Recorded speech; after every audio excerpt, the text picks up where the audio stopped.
తెలంగాణ ముఖ్యమంత్రి రేవంత్ రెడ్డి చక్రం తిప్పారు. కొత్త పార్టీకి తెర వెనుక సన్నాహాలు జరుగుతా ఉన్నాయి. కొంతమంది స్వార్థ రాజకీయాల కోసం అతన్ని వాడుకుంటున్నారు. కేటీఆర్ కవితను బీఆర్ఎస్ లో యాక్టివ్ చేసే ఉద్దేశమే లేదు. కేసీఆర్ చుట్టూ కొన్ని దయ్యాలు ఉన్నాయి. కాంగ్రెస్ అధిష్టానానికి చాలా దగ్గరైన వ్యక్తులతో మంత్రాంగం నడిపింది. అంటే ఇక్కడ గేట్లు క్లోజ్ అయ్యాయి కాబట్టి ఇప్పుడు రేవంత్ రెడ్డి టార్గెట్ అయ్యారు.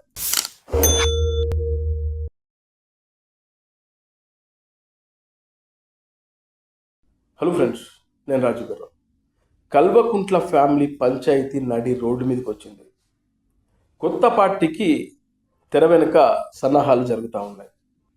కల్వకుంట్ల కవిత మన రీసెంట్గా కేసీఆర్ చుట్టూ కొన్ని దయ్యాలు ఉన్నాయి అనే విధంగా ఒక లేఖ రాయడం, అది ఎంత పెద్ద సెన్సేషన్ అయిందో మీ అందరికీ తెలుసు. కేసీఆర్ ఒక మంచి ఉద్దేశంతో రాజకీయ పార్టీ పెట్టారు, తెలంగాణ అనే రాష్ట్రాన్ని సాధించారు. కానీ కొంతమంది దయ్యాలు ఆయన పక్కన చేరి ఆయనను డిస్టర్బ్ చేస్తున్నారు. ముఖ్యంగా కొంతమంది స్వార్థ రాజకీయాల కోసం అతన్ని వాడుకుంటున్నారని తన సొంత బ్రదర్ అయినటువంటి కేటీఆర్ని ఉద్దేశించి, అలాగే సంతోష్ రావు, కొంతమంది కేసీఆర్ చుట్టుండే ముఖ్య నాయకులను ఉద్దేశించి కవిత ఈ లేఖ రాయడం జరిగింది. ఆ తర్వాత కేటీఆర్ కూడా స్పందించారు, ఇంకొంతమంది బీఆర్ఎస్ నాయకులు కూడా స్పందించడం జరిగింది. అయితే ప్రస్తుతం కవిత ఆలోచన ఏంటి? బీఆర్ఎస్లో ఇమడగలదా? ప్రస్తుతం బీఆర్ఎస్ పార్టీ కేటీఆర్ చేతుల్లో ఉందనేది పచ్చి వాస్తవం. ఫ్యూచర్లో కేటీఆర్ఏ బీఆర్ఎస్ పార్టీ ముఖ్యమంత్రి అభ్యర్థి అనేది కూడా ఇది బహిరంగ రహస్యమే. అయితే ఇప్పుడు కవిత కూడా నాకెందుకు ముఖ్యమంత్రిగా అవకాశం రాకూడదు, నేనెందుకు అన్ఫిట్ అంటూ ఆమె బీఆర్ఎస్ పార్టీలో నాకు వాటా ఉంది, నేను కూడా బీఆర్ఎస్ పార్టీలో చక్రం తిప్పాలనుకుంటున్నాను, మీరెవరు అంటూ ప్రశ్నించడం మొదలుపెట్టింది. కేటీఆర్ కవితను బీఆర్ఎస్లో యాక్టివ్ చేసే ఉద్దేశమే లేదు.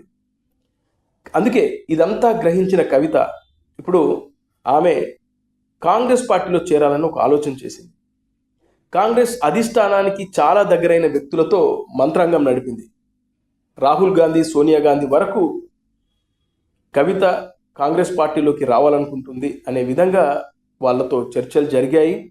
రేపో మాపో కవిత కాంగ్రెస్ పార్టీలో చేరబోతుందనే సంకేతాలు బయటకు వచ్చిన వెంటనే ఇక్కడ తెలంగాణ ముఖ్యమంత్రి రేవంత్ రెడ్డి చక్రం తిప్పారు. అలాగే మహేష్ కుమార్ గౌడ్, తెలంగాణ ప్రదేశ్ కమిటీ అధ్యక్షుడైనటువంటి మహేష్ కుమార్ గౌడ్ కూడా చక్రం తిప్పారు. వీళ్ళిద్దరినీ కాంగ్రెస్ పార్టీ అధిష్టానం సంప్రదించింది, వీళ్ళతో మాట్లాడింది. కవిత కాంగ్రెస్ పార్టీలోకి రావాలనుకుంటున్నారు, మాతో చర్చించడం కూడా జరిగింది, మీ ఉద్దేశం ఏంటి అని అడగడం జరిగింది. వాళ్ళు క్లియర్గా చెప్పారు, ఆమె కాంగ్రెస్ పార్టీలోకి వస్తే కాంగ్రెస్ పార్టీకి డ్యామేజ్ జరుగుతుంది.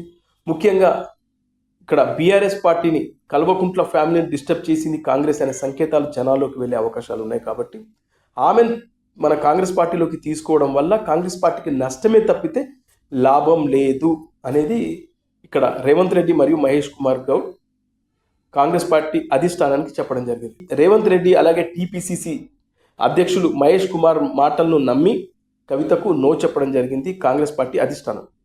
ఇక రీసెంట్గా చూస్తే కేటీఆర్కు ఏసీబీ నోటీసులు వచ్చాయి.